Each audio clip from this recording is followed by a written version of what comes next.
Donc voilà, aujourd'hui on va aborder le cours numéro 9, alors qu'on est déjà au cours, on a déjà fait jusqu'au cours numéro 12, mais ce cours, je voulais absolument le faire en ayant les gens qui sont présents au milieu de nous. Pourquoi? Parce qu'on va profiter de ce cours pour prier à la fin du cours les uns par rapport aux autres. Alors, on ne va pas prier une méga réunion de prière qui va partir toute la nuit et tout ça, mais par contre, ce que je voulais, c'est qu'à la fin de ce cours, on puisse tous prier les uns pour les autres, afin que quelque chose soit semé dans notre vie au niveau du Saint-Esprit. Le problème, souvent, c'est que le Saint-Esprit et la façon dont le Saint-Esprit agit est véritablement une source de polémique.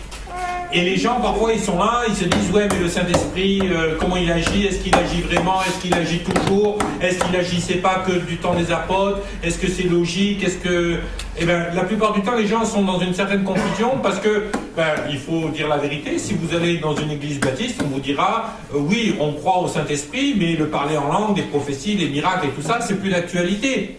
Si vous allez dans certaines églises, on va vous présenter le Saint-Esprit comme une sorte d'énergie, mais moi je me souviens un jour quelqu'un qui avait été choqué parce que je disais que je louais, que j'adorais, que je priais le Saint-Esprit. Il me dit, mais t'es fou de faire quelque chose comme ça et tout, c'est pas de Dieu, il faut adorer que Dieu. Et le Saint-Esprit, alors il n'est pas Dieu?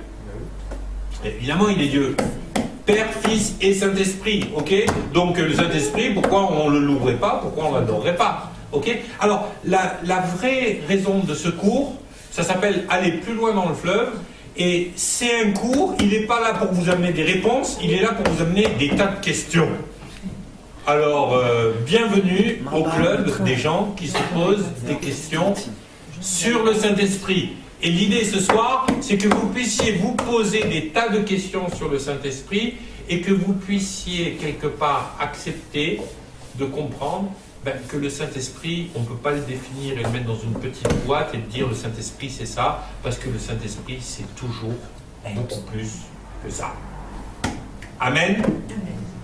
Mais ce qui est important de savoir, c'est que si vous voulez vivre des choses avec le Saint-Esprit, il faut impérativement que vous ayez une relation avec le Saint-Esprit.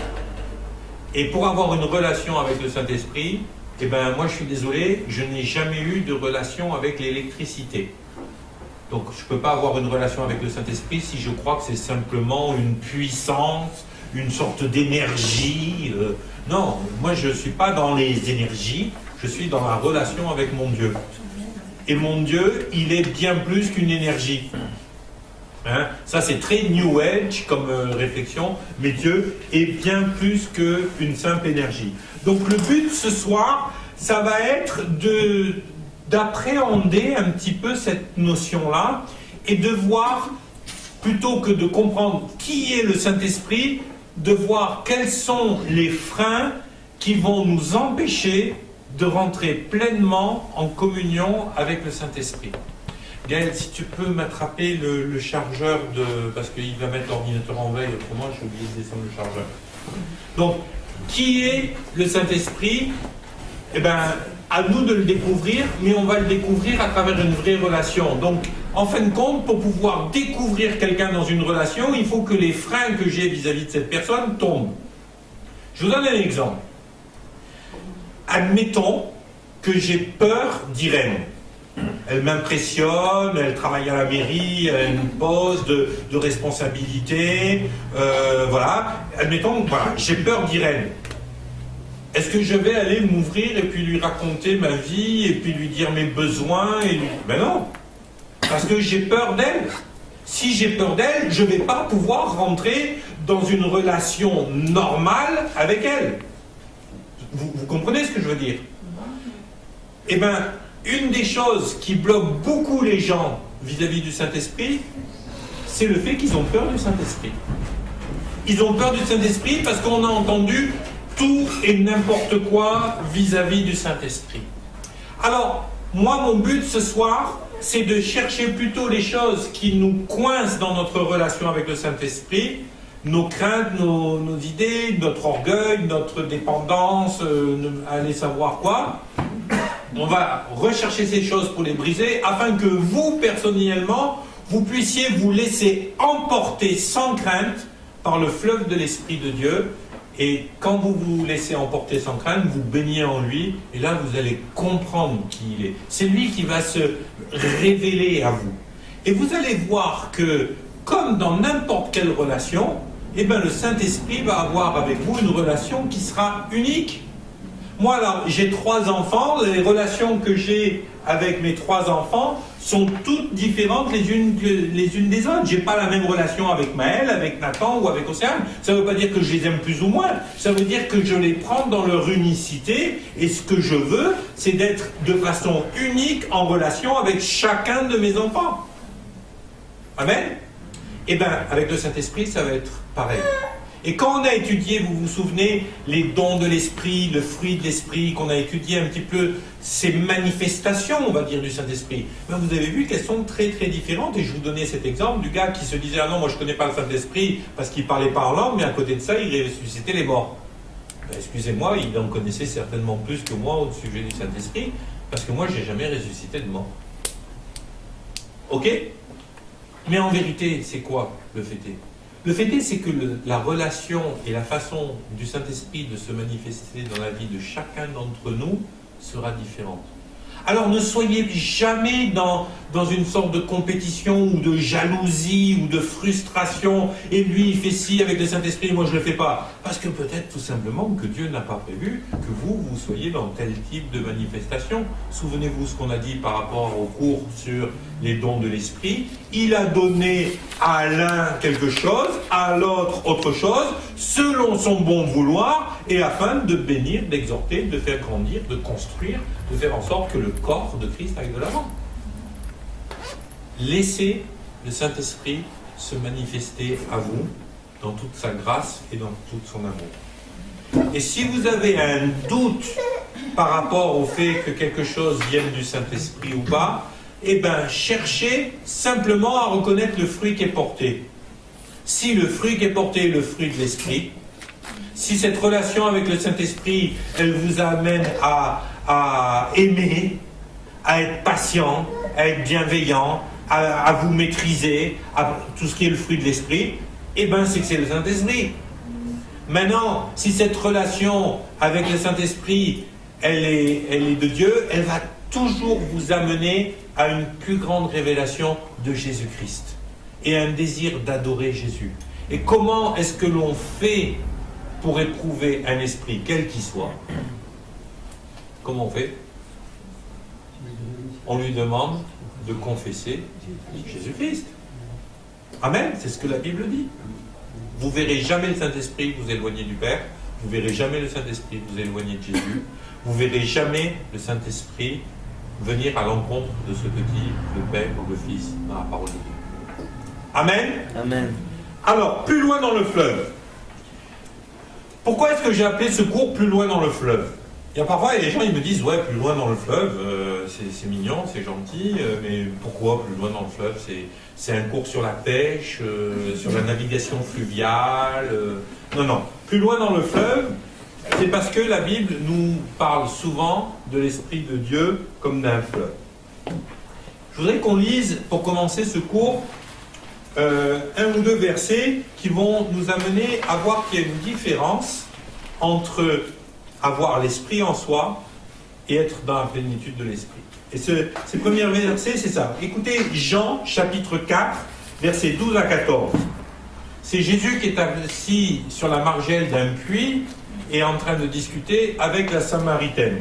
Et qu'est-ce qu'il dit, Jésus, à ce moment-là? Eh bien, la Samaritaine lui dit « Es-tu plus grand que notre père Jacob, qui nous a donné ce puits et qui en a bu lui-même, ainsi que ses fils et ses troupeaux ?»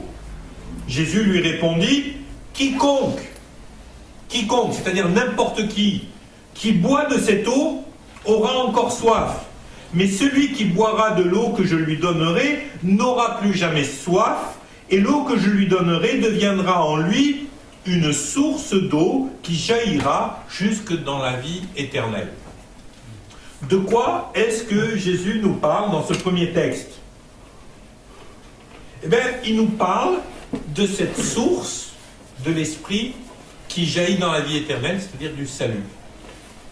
Pour être sauvé, il le dira plus tard à Nicodème, pour être sauvé, il nous faut naître d'eau et d'esprit. Et le problème, c'est que, vous savez, parfois les gens, ils ont dit, pour être sauvé, il faut être né d'eau et d'esprit, c'est-à-dire qu'il faut être baptisé d'eau et baptisé du Saint-Esprit. Mais est-ce que ça vous paraît logique par rapport à tout le reste de la Bible, ça? Ben non. Parce qu'on voit bien dans la Bible, à plusieurs reprises, des gens qui sont nés de nouveau, mais qui ne sont pas baptisés du Saint-Esprit, puisqu'ils vont le recevoir après. Mais ils étaient quand même sauvés. Ok? Ils avaient même été baptisés d'eau, pour certains. Dans d'autres cas, on voit régulièrement des gens qui sont baptisés du Saint-Esprit, mais qui ne sont pas baptisés d'eau. Alors ils ne sont pas sauvés. Ah, c'est pas de chance, le gars il se convertit, il était presque arrivé, et puis une voiture passe, elle écrase, et puis il n'a pas eu le temps de se faire baptiser, alors il n'est pas sauvé. Ça vous paraît très juste? Non. On est bien d'accord, c'est pas de ça qu'il est question. Mais là, Dieu nous dit, Jésus nous dit, quand vous buvez à la source du salut qu'est Jésus-Christ, alors il y a une source qui jaillit de vous jusque dans la vie éternelle, et cette source, eh ben, c'est le Saint-Esprit qui est venu habiter en vous. Et qui crée une source qui jaillit jusque dans la vie éternelle. Maintenant, est-ce que une source, c'est suffisant? Je ne sais pas si vous avez vu le film Manon des sources, avec Depardieu, avec toute l'équipe, là. Mais quand vous regardez ce film, c'est assez intéressant. Hein. Au début, Papé, Yves Montand, il va avec un petit sac de ciment, quand l'autre il arrive pour élever ses lapins, et il va boucher la source avec un petit sac de ciment. Et mes amis, en effet, une source, c'est tellement fragile en soi, c'est tellement petit, qu'un simple sac de ciment suffit à l'arrêter. Vous voyez que vous allez arrêter un fleuve avec un sac de ciment? La différence entre les deux, c'est qu'un fleuve, il n'y a rien qui l'arrête. Et même quand vous mettez un barrage, ben, il faut à un moment donné que l'eau elle se déverse, parce que plus rien ne peut arrêter un fleuve. Amen. On lit un peu plus loin, toujours dans l'évangile de Jean, chapitre 7, versets 37 à 39. Le dernier jour, le grand jour de la fête, Jésus, se tenant debout, s'écria « Si quelqu'un a soif, qu'il vienne à moi et qu'il boive. Celui qui croit en moi, des fleuves d'eau vive couleront de son sein. » Il ne nous parle plus d'une source, là. Il ne nous parle plus du salut, là.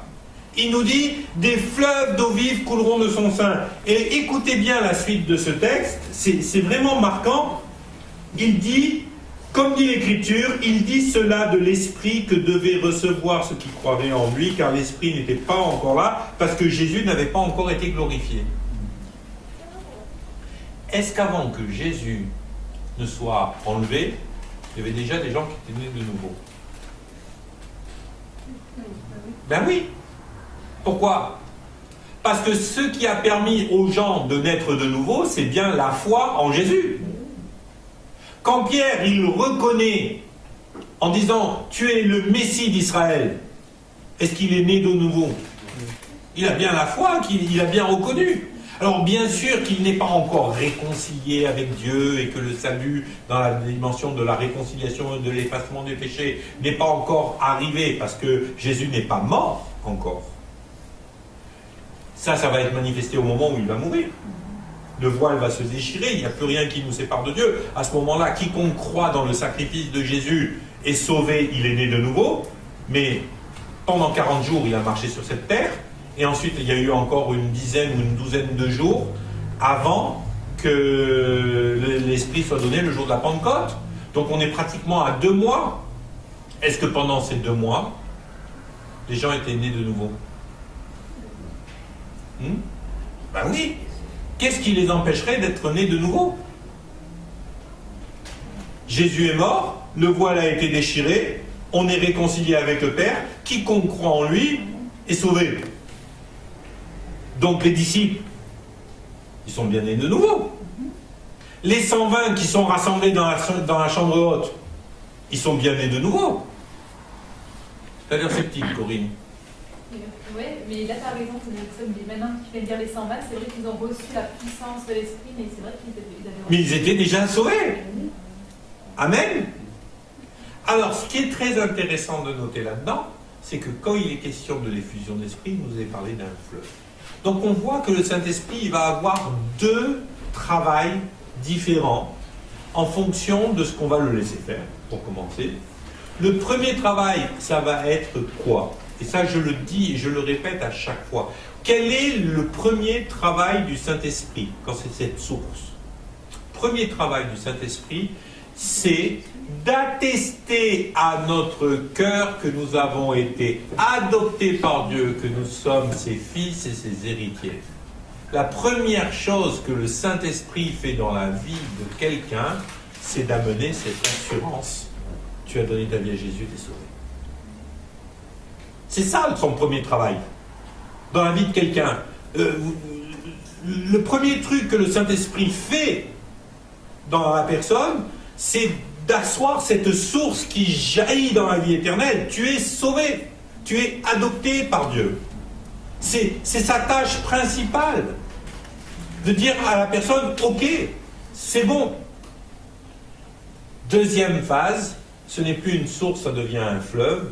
Et mes amis, ce fleuve, c'est ce qui nous permet de rentrer dans toutes les œuvres que Dieu a prévues d'avance pour notre vie. Et là, rentrer dans le fleuve de l'esprit, eh ben, ça va demander d'accepter, de mettre notre foi en action. Parce que franchement, vous savez, parfois les gens ils me disent « Ouais, mais tu te rends compte de parler en langue, quand même croire en des choses pareilles. » Mais je vais vous dire un truc, sérieusement. Croire qu'un mec il est mort et ressuscité et que du coup vous n'allez pas en enfer, c'est tout aussi fou que de croire que le parler en langue existe. Moi je trouve même ça plus fou. Amen. Alors, mes amis, folie pour folie, jetons-nous dans le fleuve. Amen. Dans ce second texte de Jean, c'est assez intéressant parce que ce fleuve, ça nous donne une image de puissance. C'est quelque chose qu'on ne peut pas arrêter, un fleuve. Et moi, j'aime vraiment ça parce que, vous voyez,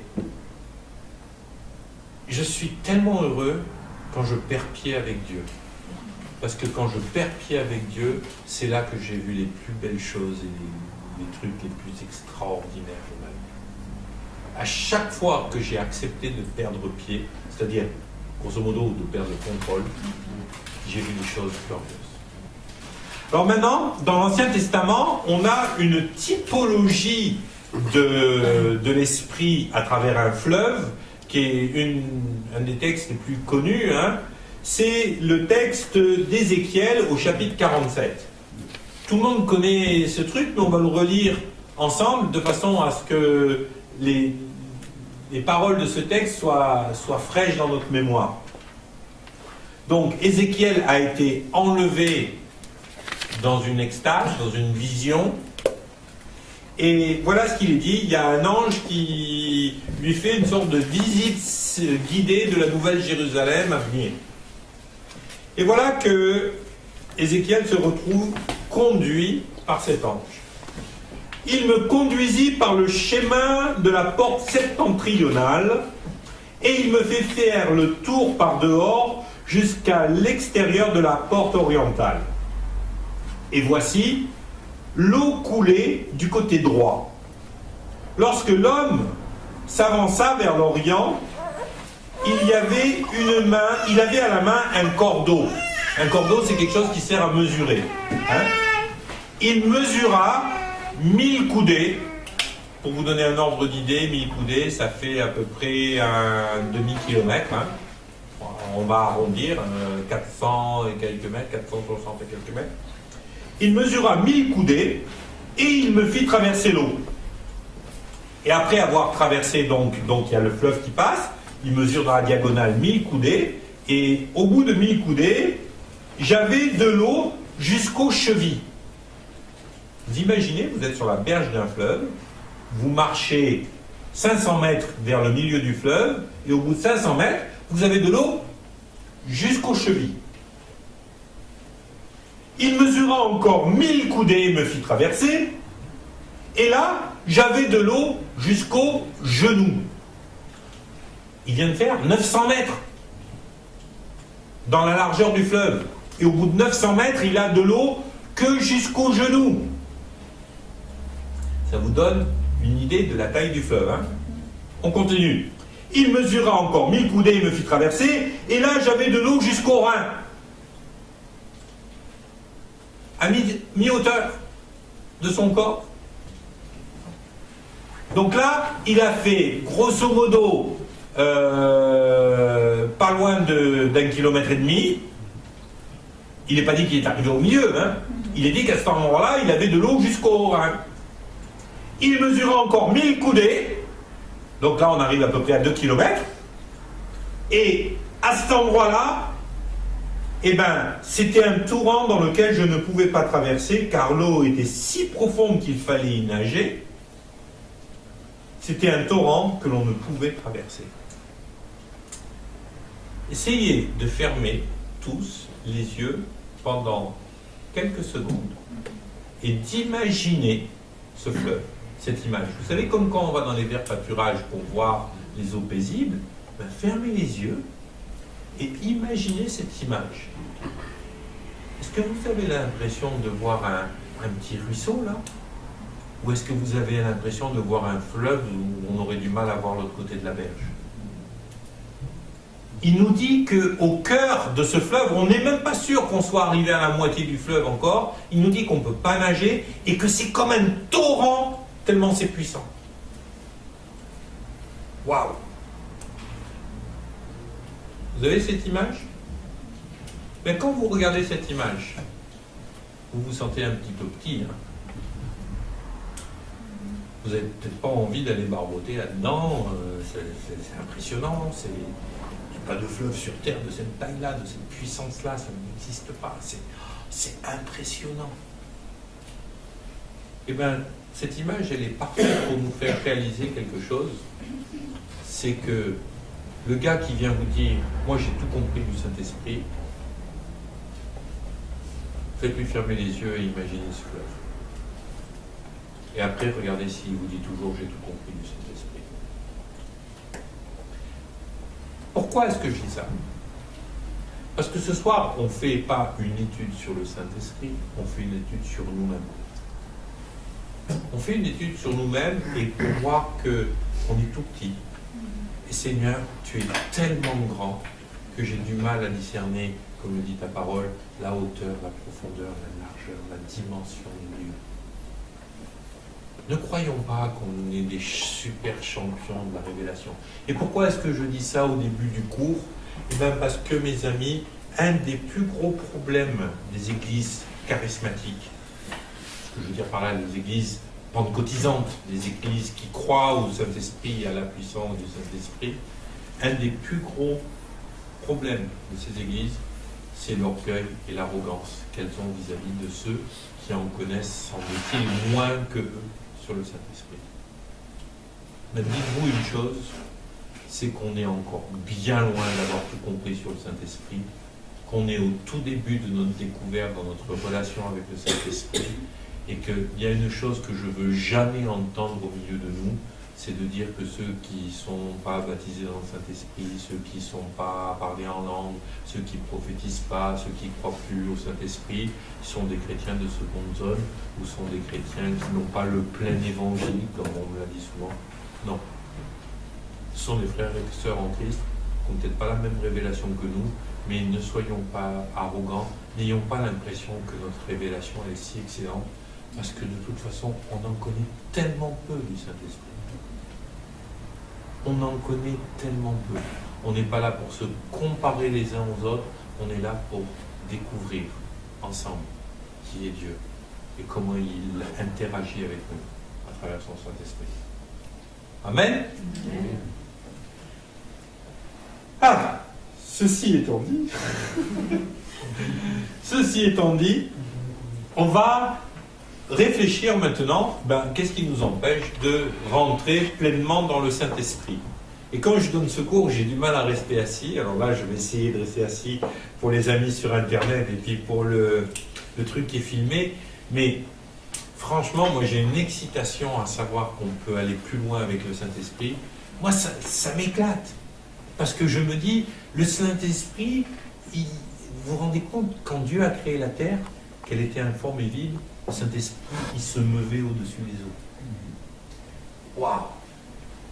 S'il y a bien quelqu'un qui connaît l'humanité et la terre sur laquelle on est, s'il y a bien quelqu'un qui peut répondre à toutes mes questions, c'est le Saint-Esprit. Amen? Alors moi, ça m'excite de savoir que je peux rentrer dans une relation encore plus grande avec le Saint-Esprit que celle que j'ai aujourd'hui. Et moi, ce qui m'intéresse, c'est ça. Et à chaque fois que je donne ce cours, j'ai envie de plus, Seigneur. Et vous allez voir que parfois on a envie de plus, parfois on a envie de moins. Parce que parfois le Saint-Esprit vient nous dire des choses qu'on n'a pas envie d'entendre, et on a envie de dire tais-toi, et puis parfois on lui dit même tais-toi, et vous savez ce qu'il fait à ce moment-là? Il se tait. Il se tait. Il est triste de ne pas pouvoir parler, mais il se tait parce qu'il vous respecte. Amen. Alors, qu'est-ce qui nous empêche de rentrer pleinement dans le Saint-Esprit? On a tous nos attitudes vis-à-vis du Saint-Esprit. Et vous allez certainement vous retrouver dans toutes les attitudes qu'on va décrire là, à un moment ou à un autre de votre vie, et vous allez voir que parfois on fait des allers-retours entre différentes de ces attitudes. La première attitude, excusez-moi, c'est les gens vis-à-vis du fleuve de l'esprit qui se mouilleront jamais. Et vous avez déjà des gens qui sont comme ça. Vous avez des chrétiens qui se mouillent jamais. Vous savez, parfois je dis en rigolant, l'autre jour Francis il le disait par rapport au poisson sur la voiture, mais moi je connais des gens qui ne mettent pas le poisson sur la voiture parce qu'ils ne veulent pas se mouiller. Ils ne veulent pas se mouiller, ils n'ont pas envie de se démarquer, ils n'ont pas envie. Et vous avez des gens comme ça, ils ont reçu l'évangile, ils ont trouvé que c'était une bonne chose, ils trouvent ça vraiment sympa. Attendez, vous étiez invité à un grand barbecue dans le rôle de la côtelette, et puis maintenant vous êtes invité au même barbecue en tant que convive. Ouais, bien sûr que c'est super. Mais le fait est, c'est qu'ils ont accepté l'évangile, mais ils ne veulent pas se mouiller pour l'évangile. Il y a quelques années, je me souviens, il y avait des amis qui avaient un groupe de musique, et puis un des musiciens de leur groupe de musique chrétien, il avait dit à personne dans son entourage, dans son travail, dans ses amis, qu'il était chrétien. Et pourtant, il aimait Dieu, hein. Et il aimait Dieu, il faisait partie d'un groupe chrétien qui faisait de la musique et tout ça. Mais il disait à personne qu'il était chrétien parce qu'il avait carrément dit « Ouais, mais tu te rends compte, si je dis ça, ils vont tous me rejeter, ils vont tous partir loin de moi. » Alors, son attitude, c'était pas qu'il n'aimait pas Dieu, mais il ne se mouillait pas. Il évitait les discussions au sujet de Dieu, il évitait tout ça. Et il n'allait jamais très loin avec le Saint-Esprit, parce qu'il savait très bien que le Saint-Esprit risquait de lui demander des choses qu'il n'avait pas envie de faire. Mais la première attitude, pour moi, c'est ces gens qui restent sur le bord du fleuve. Il y a le fleuve de l'Esprit qui passe, ils sont sauvés, ils aiment Jésus, ils sont super contents, mais ils ne se mouillent pas. On ne va pas prendre de risques. On va rester sur le sable. Les enfants, vous ne vous approchez pas trop de l'eau, c'est dangereux, vous risquez de vous noyer. Bon, tu fais 500 mètres de l'eau jusqu'aux chevilles, je ne sais pas comment tu vas te noyer, mais bon, écoute, voilà. C'est les gens qui ne se mouillent pas. Ils ont une position comme quoi ils appartiennent à l'Église, ils appartiennent au corps de Christ, ils appartiennent à l'Église locale, mais ils refusent que leur appartenance au corps de Christ ait la moindre implication dans leur vie quotidienne de tous les jours. Est-ce que vous êtes passé par ces phases-là? Moi, je sais que je suis passé par ces phases-là à une époque. Ouais, Seigneur, moi, je t'aime, c'est super, mais bon, côté de ça, c'est moi qui conduis ma barque. Hein. Au début de ma conversion, c'est moi qui conduis, et Seigneur, c'est bon, je t'ai accepté dans ma vie, et déjà t'es monté dans ma bagnole, sois content, quoi. Mais que ce soit côté passager, hein, pas côté volant. De toute façon, moi je laisse personne premier. Hein. Et vous savez, il y a plein de gens en fin de compte comme ça. Oh, à différents niveaux, hein. Mais il y a plein de gens comme ça, et vous verrez qu'ils ne se laissent jamais toucher par le Saint-Esprit. Pourquoi? Parce qu'ils sont dans la crainte de ce que le Saint-Esprit pourrait leur demander. Et j'ai vu plein de gens comme ça. Ils sont, entre guillemets, sympathisants de l'Église. Ils sont sympathisants de l'Église. Ils sont prêts à accepter des tas de choses, mais tant qu'ils ont un contrôle total sur leur vie. Moi, j'ai connu des gens, par exemple, qui étaient là, qui avaient reçu l'Évangile, qui avaient accepté Jésus dans leur vie. Je ne remettrai pas en question qu'ils soient nés de nouveau. De toute façon, il n'y a que Dieu qui sait hein, ce qu'il y a au fond du cœur de l'homme. Mais en tout cas, ils professaient Jésus-Christ comme leur sauveur personnel. Ils avaient même accepté de se faire baptiser. Ils venaient à l'église, ils donnaient leur dîme.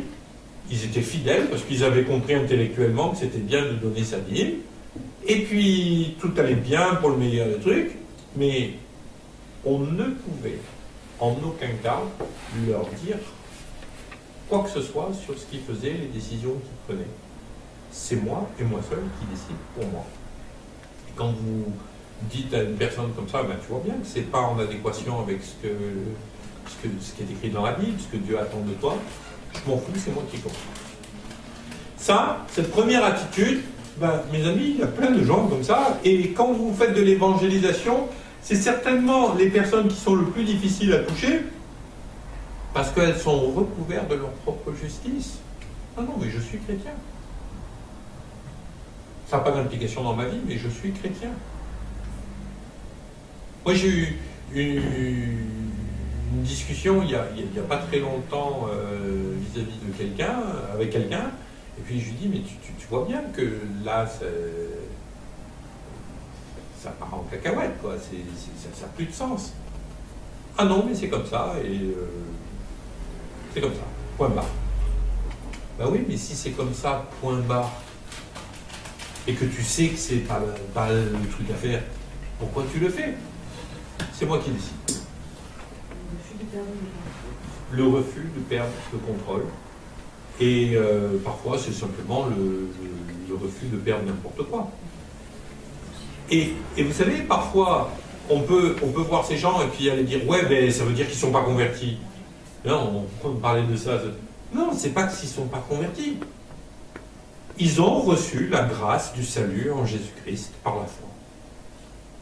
Mais l'implication que ça a dans leur vie, elle est... Et le problème, c'est que des gens comme ça n'hériteront jamais du royaume de Dieu. Ils sont sauvés. Ils sont sauvés. Nous n'allons pas dire qu'ils ne sont pas sauvés. On est sauvés par la grâce. Mais ils n'hériteront pas du royaume de Dieu, c'est-à-dire ils n'hériteront pas de tout ce qui est censé arriver quand on accepte de se mouiller.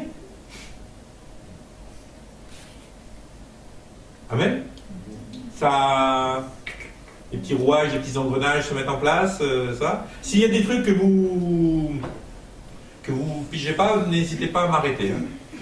Deuxième attitude, il y a une deuxième catégorie de gens qui sont les gens qui pataugent dans 10 cm d'eau. Alors ça, c'est super. Vous savez quoi?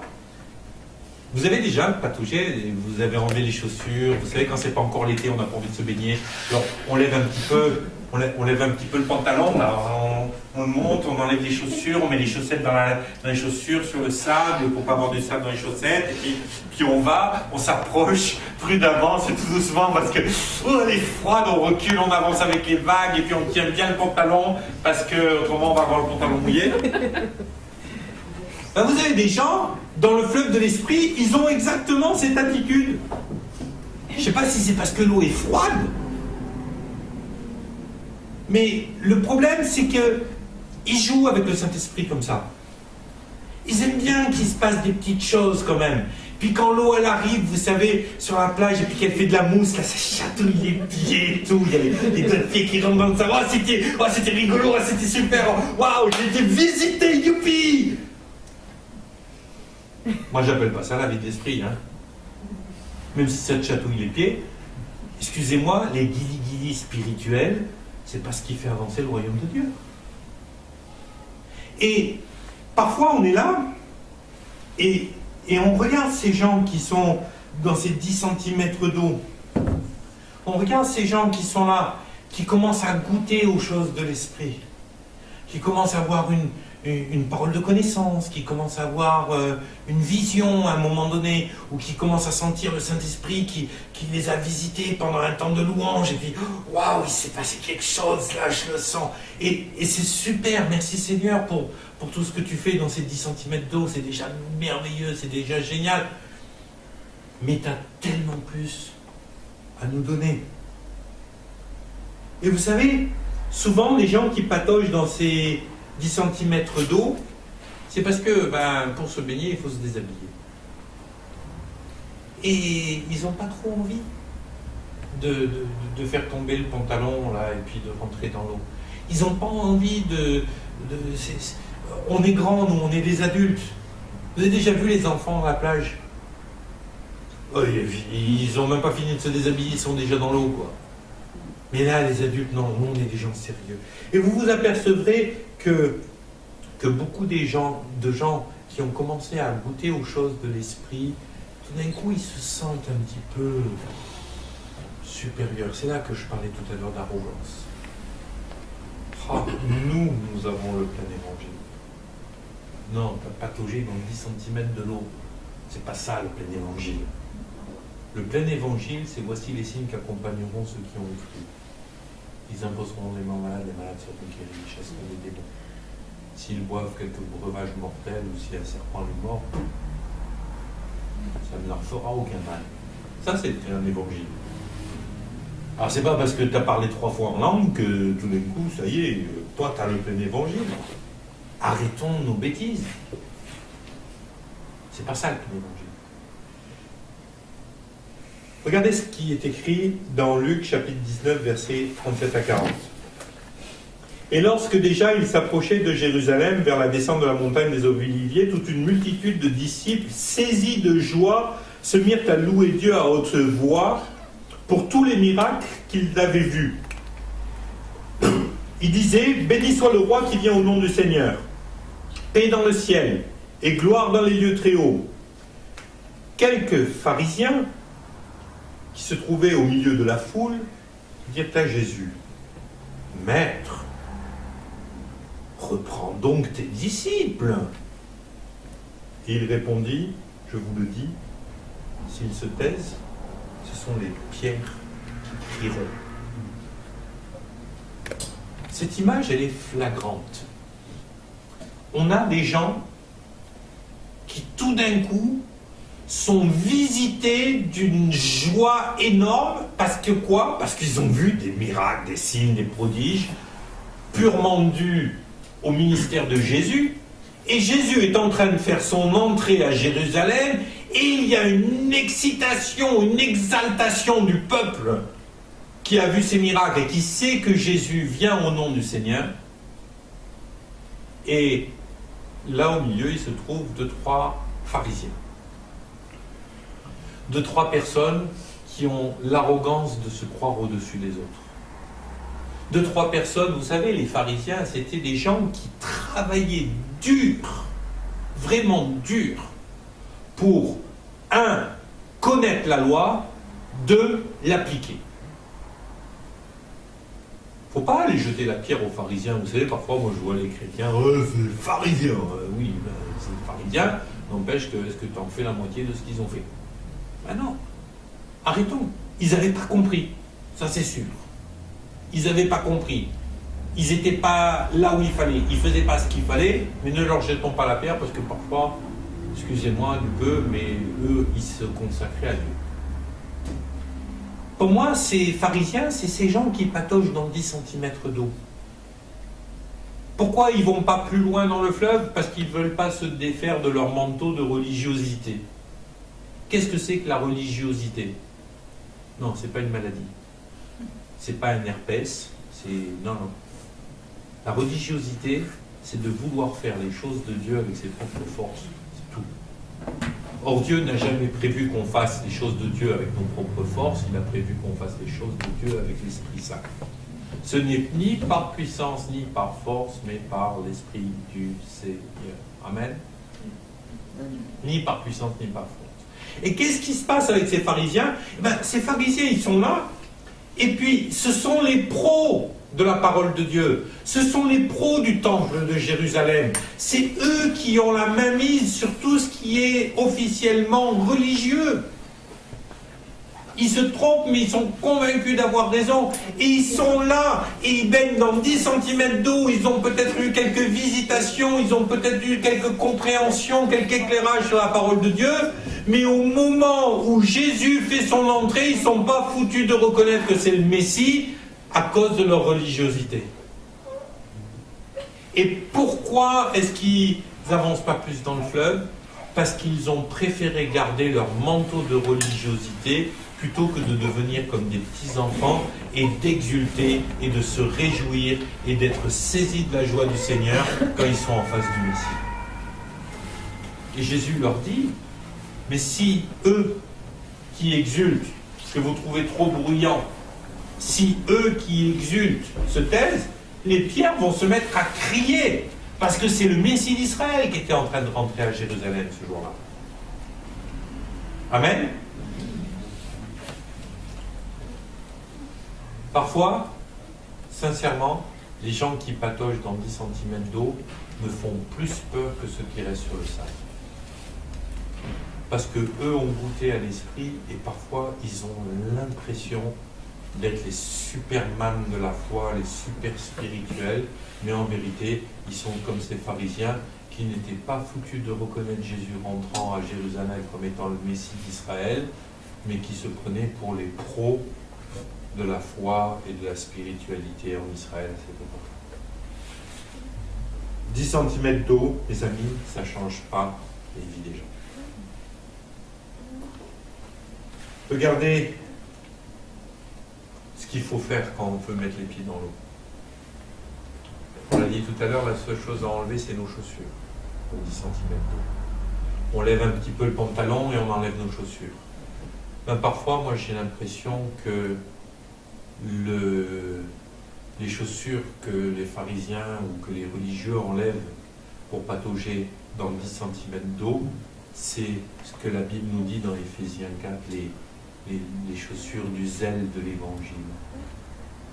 C'est quoi le zèle de l'Évangile? C'est pas je saute sur tout ce qui bouge pour qu'ils deviennent chrétiens. C'est pas ça le zèle de l'Évangile. Le zèle de l'Évangile, c'est l'enthousiasme de se retrouver dans la présence de Dieu et de partager la présence de Dieu autour de nous, de faire l'œuvre de Dieu. Quand Jésus a chassé les marchands du temple, vous savez qu'est-ce que ça a été la réaction de ses disciples quand ils écrivent ce passage dans la Bible, dans les évangiles?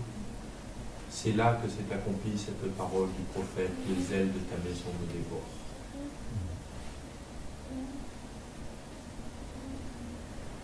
Quel zèle avons-nous? Si notre zèle, il est juste bon pour qu'on patauge dans un petit peu de Saint-Esprit, histoire de se faire des guilis-guilis spirituels, et puis de se sentir à la hauteur et de se sentir au-dessus des autres, eh bien on a perdu le zèle de l'Évangile. Parce que le zèle de l'Évangile, c'est quand je suis dans les 10 cm ou dans les 15 ou dans les 30 cm, c'est de prendre mes mains et d'éclabousser tout le monde pour que tout le monde en prenne plein la figure. Amen. Ensuite, troisième catégorie de gens, la catégorie de gens qui acceptent d'avoir de l'eau jusqu'aux genoux. Alors à la fin du cours, on va chanter « On avait tous jusqu'au cou ». Non, c'est une blague. C'est une chanson de Gregory Wright. Vous connaissez? En 1942, alors que j'étais à l'armée, on était en manœuvre dans le Louisiana une nuit au mois de mai. Alors, je vous la chanterai plus tard. Ok? Il y a ceux qui acceptent d'avoir de l'eau jusqu'aux genoux. On a vu, hein, d'abord, donc, il y a ceux qui étaient sur le sable, après il y a ceux qui ont fait le premier voyage avec de l'eau jusqu'aux chevilles, il y a ceux qui font un deuxième voyage, qui vont avec de l'eau jusqu'aux genoux. Alors là, petit à petit, la profondeur, elle augmente. C'est bien, hein? Et vous avez remarqué, quand vous allez à la plage, quand vous marchez dans 10 cm d'eau, l'eau elle est tiède, elle est agréable. Mais dès que vous commencez à arriver un petit peu plus loin et que vous commencez à voir l'eau qui monte jusqu'aux genoux, tout d'un coup il y a un petit courant froid là en bas, puis vous commencez à avoir de la chair de poule sur les cuisses. Ça vous le fait vous aussi, hein, il n'y a pas qu'à moi. Hein. Voilà. Là la température elle baisse. Ben pourquoi? Parce qu'après qu'on ait eu nos petits guili-guili spirituels et que Dieu nous ait visités, comme on aime bien dire, et qui nous a touchés dans nos émotions, dans notre corps, dans notre esprit et tout ça, eh ben, on avance plus loin avec l'esprit, et puis là, on se retrouve avec ces petits courants froids, ces petites choses qui ne sont pas très agréables. Parce que le but du Saint-Esprit, je vous rappelle aussi, c'est quoi? C'est de nous convaincre de... Et là, le Saint-Esprit, parfois, il arrive et puis il nous montre un truc qui ne va pas dans notre vie, et puis il nous dit, « Hey, si tu veux aller plus loin, ce serait bien de lâcher ça. » Waouh! Et là, il y a plein de gens, vous savez, tout d'un coup, qui trouvent que le Saint-Esprit, ben, c'est vachement moins agréable qu'au début. Hein. Oh, qu'est-ce que j'aimais quand le Saint-Esprit me faisait danser dans l'esprit, et puis... Mais là, Saint-Esprit, tu veux pas qu'on danse plutôt Non, non, non, j'ai envie que tu ailles plus loin dans le fleuve. Et pour ça, il va falloir lâcher des trucs. Et moi, il y a des choses que je trouve vraiment, vraiment excellentes. C'est que plus vous avancez dans l'esprit, plus il va profond dans votre vie. Et pourquoi il fait ça? Pas pour vous mettre mal à l'aise. Il fait ça parce qu'il a véritablement envie que vous soyez guéris, restaurés, renouvelés au plus profond de votre cœur et que votre vie elle s'épanouisse. Mes amis, le Saint-Esprit ne fait pas les choses pour vous embêter, il fait les choses parce qu'il vous aime. Amen. Et là, le Seigneur, il va commencer, dans cette eau-là, à nous montrer des choses qui ne sont pas forcément agréables.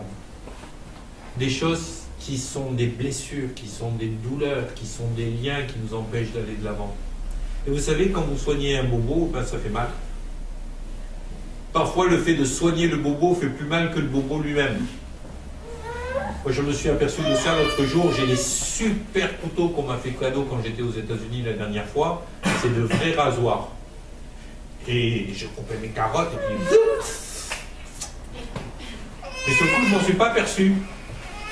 Je m'en suis pas aperçu parce qu'il est tellement tranchant, le couteau, qu'il m'a enlevé un petit peu de peau, là, de l'épiderme, une petite rondelle, là, mais toute fine, mais tellement fine que ça n'a pas eu le temps de saigner. Ça n'a pas saigné comme quand vous faites une entaille, et puis ça saigne. Là, c'était juste un petit bout d'épiderme. Et puis moi, j'ai continué, et puis après, ça a commencé à tiquer un peu. Je dis, oh! Et puis là, j'ai vu que c'était un peu rouge quand même, ça sointait. J'ai dit, oh là là, il faut que j'aille me désinfecter. Et je suis allé, j'ai mis bon, quand j'ai mis l'alcool là-dessus. Ça a fait plus mal que quand je l'ai coupé. Quand le Saint-Esprit vient toucher des blessures qui sont tellement profondes dans nos cœurs, que ça fait mal. Quand le Saint-Esprit il vient nous montrer des domaines de notre vie qu'il faut abandonner.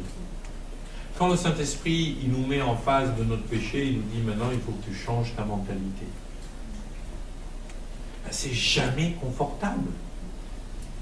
Mais qu'est-ce que c'est bien quand c'est fait? Si mon doigt, je ne le soigne pas, il risque de s'infecter. Et si mon doigt est infecté, tout mon corps est infecté. Et si mon corps est infecté, j'ai mal à la tête, j'ai envie de vomir, j'ai besoin d'aller me coucher, j'ai besoin de prendre des médicaments, j'ai besoin d'aller voir le docteur. Parfois, vous ne croyez pas que ce serait mieux de guérir tout de suite le petit bout de doigt qui a été grippé? Ce serait tellement plus agréable.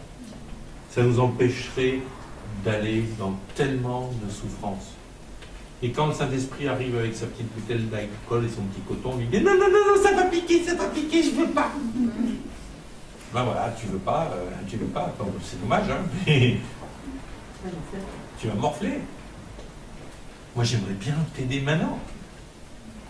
Aller plus loin avec l'esprit, c'est accepter à un moment donné que le Saint-Esprit va faire quelque chose qui n'est pas forcément confortable, mais qui va nous faire du bien. Amen. Le problème des gens qui ne veulent pas aller plus loin, généralement, c'est que si vous voulez aller plus loin dans le fleuve, à un moment donné, il va falloir enlever la veste, quoi. Il va falloir tomber les vêtements.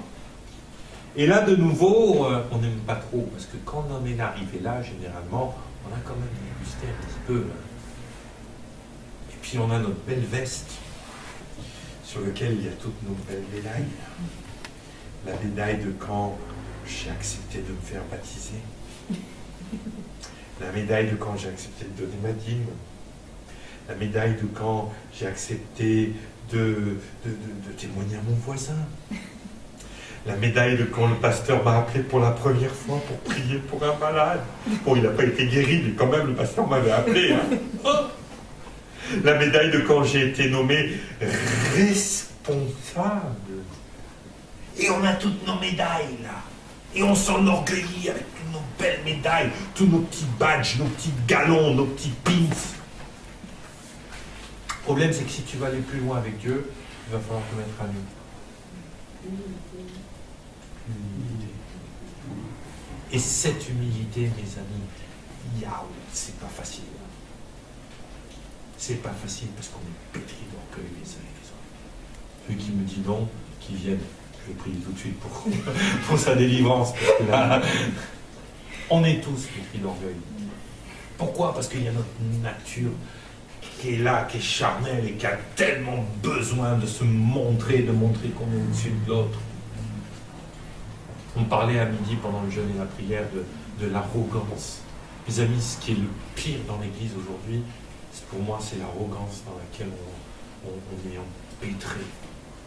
On est tellement convaincu qu'on vaut mieux que les autres, mieux que le monde, mieux que l'Église d'à côté, mieux que le pape, mieux que le musulman, mieux que on ne vaut pas mieux.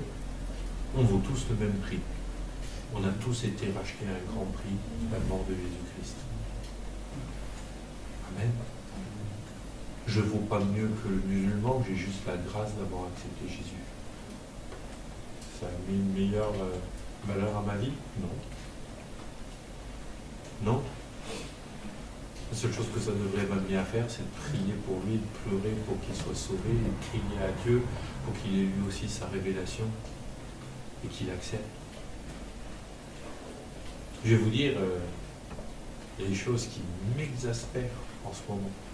J'avais vu le poste de télévision, l'autre il égorge sur une cassette vidéo et puis ils envoient ça sur les réseaux sociaux, l'autre il lui met des bombes, l'autre il tue tout le monde, l'autre il massacre, l'autre il...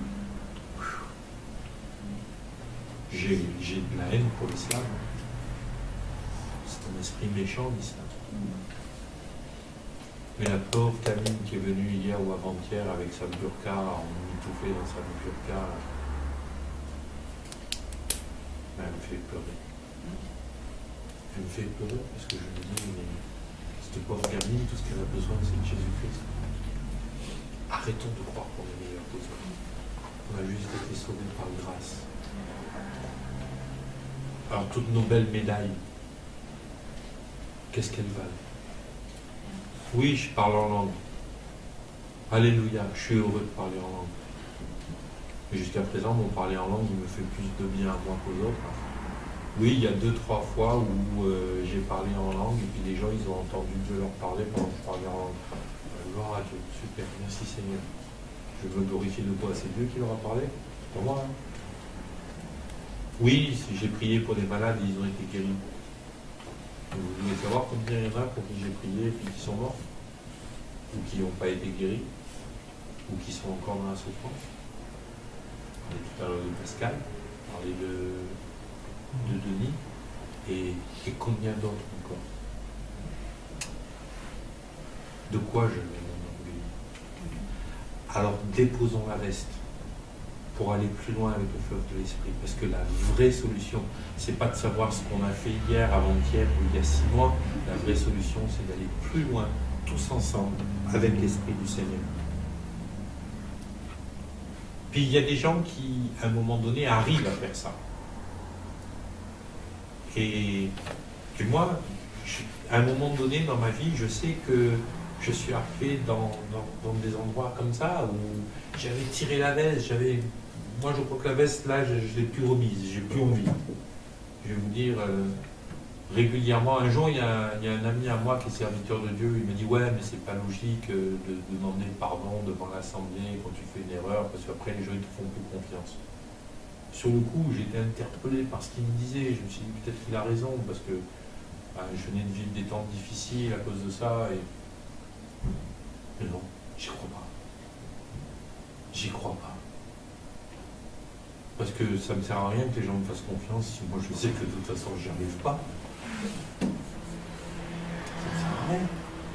Et moi je me suis aperçu en fin de compte que la plupart des gens me font plus facilement confiance quand ils voient que je suis fait de la même patte qu'eux que quand ils me prennent pour un Superman. Parce que s'ils me prennent pour un Superman, c'est que je leur mens. Mais s'ils voient que je suis de la même patte qu'eux et que j'arrive à faire certaines choses que eux ne font pas encore, ils se disent de toute façon il est de la même patte que moi, donc je vais finir par y arriver aussi. Si Dieu il a pu faire ça avec Michael, il va pouvoir faire ça avec moi. Alors, moi j'ai décidé de faire tomber la veste un jour. Bon, parfois je suis peut-être un peu maladroit, parfois je suis parfois trop peut-être décontracté, parfois je suis... attention, hein, il y a des fois où on est dans le déséquilibre par rapport à tout ça. Mais franchement, cette veste, j'ai plus envie de la mettre. Vous savez, je me souviendrai toujours de ce bouquin de Rick Joyner, je crois que c'est dans l'assaut final, où il parle de ces chevaliers qui ont des armures étincelantes d'une beauté, d'une puissance, mais ils ont tous un manteau sale dessus. Manteau d'humilité. Mais moi je préfère que Dieu sache que dedans j'ai une armure qui est étincelante et que personne ne voit, plutôt que de porter une armure étincelante que tout le monde voit alors que dedans moi je suis pourri. C'est tout. Alors, soyez dans l'humilité. Si vous voulez aller loin avec le peuple de l'esprit, vous avez besoin d'humilité. Il n'y a pas d'autre truc. Et vous gênez pas. Ça ne veut pas dire que vous allez vous humilier, vous n'avez pas besoin de ramper par terre. Et attention, marcher dans l'humilité, ça ne veut pas dire accepter d'être une serpillière sous le pied des gens. Et je peux vous garantir que quand les gens me prennent pour une serpillière, ils se font remonter les bretelles. Parce que avoir de l'humilité ne signifie pas qu'on va accepter n'importe quoi de n'importe qui. C'est pas ça l'humilité. Ça c'est de la fausse humilité. On le verra dans les cours, ça n'a rien à voir avec Dieu. Mais par contre, comme on le disait, ça tombe bien.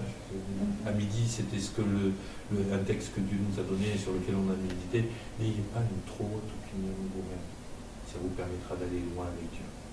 N'ayez pas une mauvaise opinion de vous-même, mais n'ayez pas une trop haute opinion de vous-même. Amen. Alléluia. C'est dans l'amour. Exactement.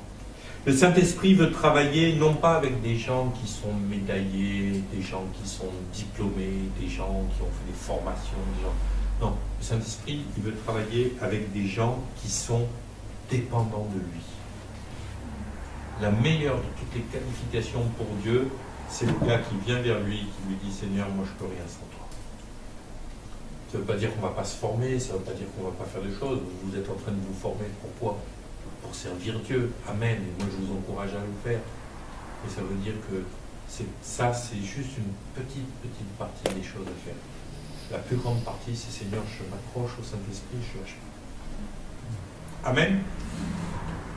Puis enfin, il y a une autre catégorie de gens, qui sont les gens qui ont de l'eau jusque-là, ils ont lâché la veste, ils sont là, et puis... et ça, c'est mon problème à moi, aujourd'hui, sur lequel je dois souvent me battre. C'est les gens qui acceptent de perdre pied. Moi, j'ai fait quelques incursions dans le fleuve de l'esprit. Au moment où ça devient un torrent, où on ne peut plus nager, où on perd pied, où on perd le contrôle. Mais très régulièrement, je retourne là où j'étais. Il y a des fois où je suis là, ouais, allez, Saint-Esprit, on y va. Ah, c'est trop bon, c'est trop bon, c'est trop bon. Puis tout d'un coup, je suis comme Pierre qui marchait sur l'eau. Ah, il y a du vent, il y a des tempêtes, il y a des... Ah, et je coule. Et quand je coule, et ben là, je pose les pieds par terre, et puis je recule. Ouh là là, oh, j'ai eu peur. Mais je vais vous dire un truc.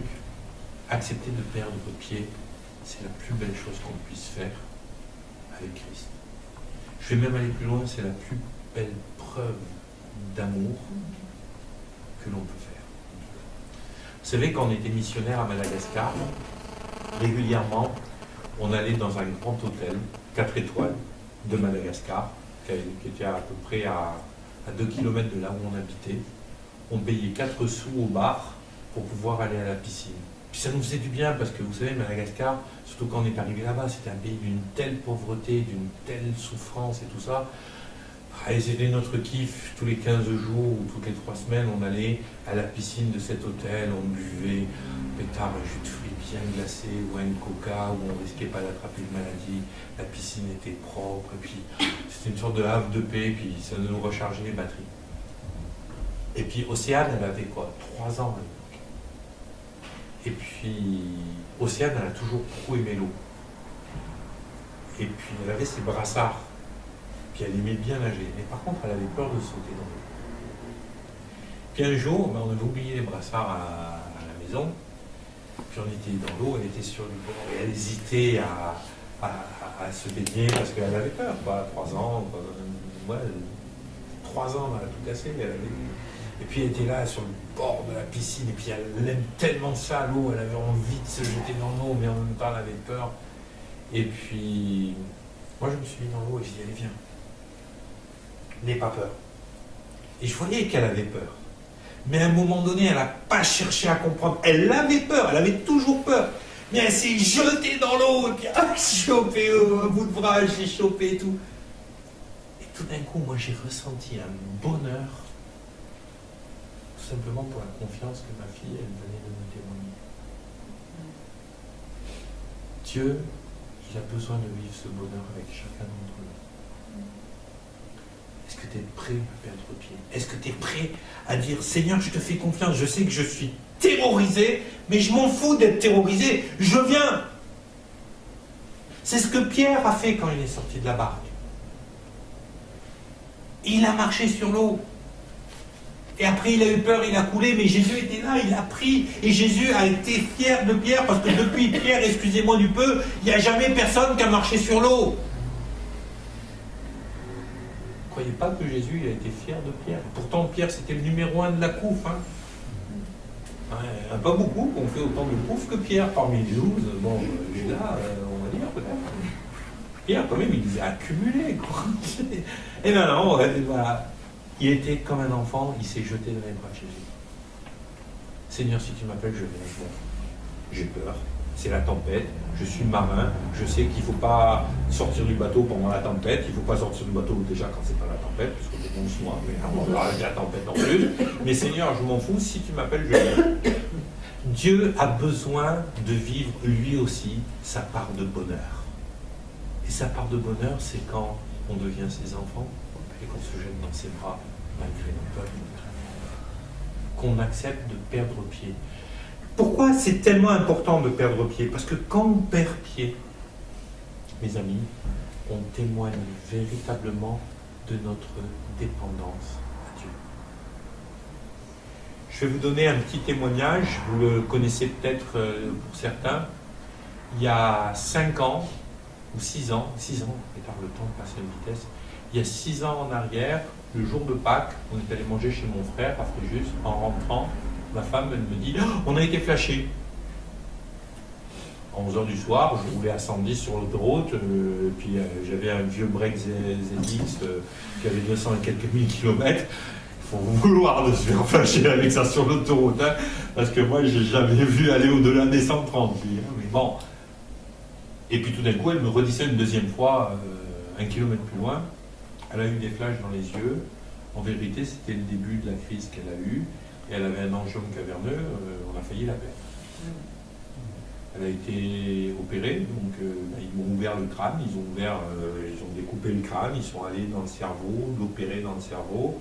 Elle était en train de mourir, c'était vraiment, ça a été grave, quoi. Hein. C'était pas un truc. Et vous savez, j'ai beaucoup prié pour Cathy à cette époque-là, et plus je priais, plus on était opéré. À tel point que j'ai fait comme tout le monde, hein. à un moment donné, j'ai prié pour que les mains du chirurgien soient gardées, que l'équipe chirurgicale soit gardée, que tout, parce que de toute façon, jusqu'à la dernière minute, j'ai attendu le miracle qui n'a pas eu lieu, donc c'est fait opérer. L'opération s'est bien passée, j'étais content, j'avais prié. Une belle médaille. J'ai prié pour ma femme qui était malade. J'avais prié pour que tout se passe bien, donc ça s'est bien passé. Le seul problème, c'est qu'il n'y avait plus de papier dans l'imprimante au moment où elle est sortie de l'hôpital. Et le médicament, le corticoïde qu'il fallait absolument qu'elle prenne pour pas qu'il y ait un enflement du cerveau dans la boîte crânienne, parce qu'on ne peut pas se permettre d'avoir le cerveau, on meurt si notre cerveau augmente de volume dans notre boîte crânienne. Il n'y a pas la place. Le médicament qui empêchait ça, eh ben, c'était le dernier de la liste, les médicaments. Après les pansements et tout ça, il n'y avait plus de papier dans l'imprimante. On nous a donné une ordonnance dans laquelle il n'y avait pas le corticoïde à prendre. Il y avait un truc qu'il ne fallait pas oublier, c'était celui-là. Alors il y avait tout, il y avait le sparadrap sur l'ordonnance, il y avait les compresses stériles, il y avait le petit filet pour faire le pansement compressif, il y avait une sorte d'œuf sur la tête, on aurait dit que les méros, c'était... Il y avait tout, sauf ça. Et 2 jours après, on a failli la perdre à la maison. Et heureusement que l'infirmier était là, et puis il a dit, attendez, là, filez tout de suite à l'hôpital, il y a un problème. Et on est allé, et là, ils se sont aperçus de ce qui se passait. Votre avis, qu'est-ce qui s'est passé avec ma foi?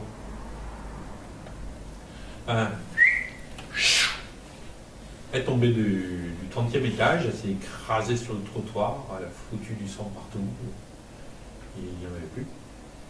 Et 2 mois après, on était en route avec Cathy pour que j'aille prêcher dans une église, et tout d'un coup, j'ai fondu en sanglots sur l'autoroute.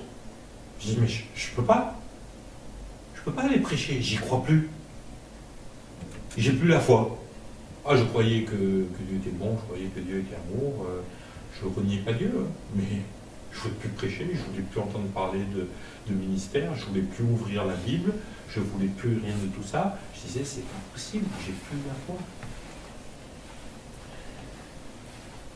Je suis quand même allé prêcher, je ne sais pas comment j'ai fait. Je sais que je me souviens juste une chose, c'est que j'ai bâclé la discussion, la prédication, le repas, et je suis parti parce que en route pour aller là-bas, j'ai appelé mon ami Patrick Fontaine, et puis j'ai eu sa femme, elle me dit, il n'est pas là Patrick, mais il sera là demain, vous n'avez qu'à venir, et puis venez manger avec nous. Donc c'était à Poitiers à l'époque, et puis on était encore à 300 km de Poitiers, hein, mais moi je serais allé au bout du monde là, parce que j'en pouvais plus, j'étais en train de m'effondrer.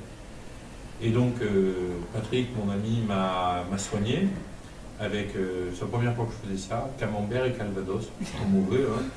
J'aurais été plutôt rouge avec le camembert, mais lui, il n'avait pas de rouge, il ne boit pas de vin, mais par contre, il avait un calvados extraordinaire. Il m'a laissé m'épancher sur tous mes problèmes de foie. Et puis, une fois que j'ai fini de dire tout ça, fini le camembert, j'ai pas fini le calvados, mais j'en avais quand même donné, j'avais déjà bu 1 ou 2 calvas bien placés. Et quand j'ai fini de dire tout ça, c'était à peu près 1h30 du matin, il m'a dit, bah, Michael, c'est parfait. J'ai dit, comment ça, c'est parfait? Il m'a dit, bah, t'es arrivé au bout de ta foi. J'ai dit, oui. Il dit, bah, maintenant, il reste la foi que Dieu a en toi. Bang. Et ça m'a remis en rail. Mais vous savez, une chose est sûre, c'est que depuis ce jour-là, j'ai arrêté de déifier la foi. J'ai arrêté de croire que quand j'ai la foi, tout est possible. Oh, tout est possible à celui qui croit, c'est de la Bible, ça, hein? N'oubliez pas la souveraineté de Dieu. En aucun cas, n'oubliez jamais la souveraineté de Dieu. Soyez dépendant de Dieu, quoi qu'il arrive. C'est ça. Voilà. Pour terminer ce cours, ce qui est particulièrement important, c'est de comprendre que c'est notre dépendance à Dieu qui va faire la différence. Voilà. Souveraineté, c'est ce que Dieu décide. Donc ce qui est important, c'est que notre dépendance à Dieu va nous faire accepter sa souveraineté. Beaucoup de gens veulent accepter la souveraineté de Dieu quand ça les arrange, et puis être indépendant de Dieu quand ça les arrange. Ça ne peut pas fonctionner. À un moment ou à un autre, on va se retrouver dans la souffrance. Pour accepter la souveraineté de Dieu, eh ben, il faut accepter de ne pas toujours comprendre ce que Dieu fait. Moi, il y a des choses que je n'ai pas compris. Pourquoi est-ce que Dieu n'a pas permis que, alors que des dizaines de serviteurs de Dieu étaient en train de prier à travers le monde entier pour ma femme, pourquoi elle n'a pas été guérie? Ça aurait été un super témoignage, ça ferait bien sur le site internet. Pourquoi ça ne s'est pas passé comme ça? Pourquoi est-ce que la guérison de ma femme n'aurait pas pu être un sujet d'évangélisation? Pourquoi est-ce que dans l'Église, ça aurait certainement renforcé la foi de plein de gens qui priaient pour elle, et puis la foi de mes propres enfants, ma foi, la sienne? Pourquoi? Eh bien, si on veut accepter la souveraineté de Dieu, il faut accepter qu'on n'a pas toujours de réponse à nos pourquoi. C'est pas des épreuves que tu dois passer? C'est pas forcément ça. Mais acceptons simplement qu'il y a certaines choses que l'on ne peut pas comprendre. Mais Dieu est souverain. La souveraineté de Dieu, c'est quoi? La souveraineté de Dieu, c'est Seigneur, c'est toi qui choisis, même si je ne suis pas d'accord, même si je ne comprends pas, même si j'aurais fait autrement, même si je pense que ce n'est pas ça qu'il aurait fallu faire, j'accepte que c'est toi qui commandes. C'est ça, accepter la souveraineté de Dieu. Et bien vous allez vous apercevoir que quand vous acceptez la souveraineté de Dieu, souvent, pas toujours, mais souvent, derrière, vous allez avoir les réponses à vos pourquoi. Mais si vous focalisez sur le pourquoi, vous risquez de ne jamais avoir de réponse, et vous risquez de passer à côté de la souveraineté de Dieu et de rentrer dans l'amertume. Amen. Que le Seigneur vous bénisse abondamment.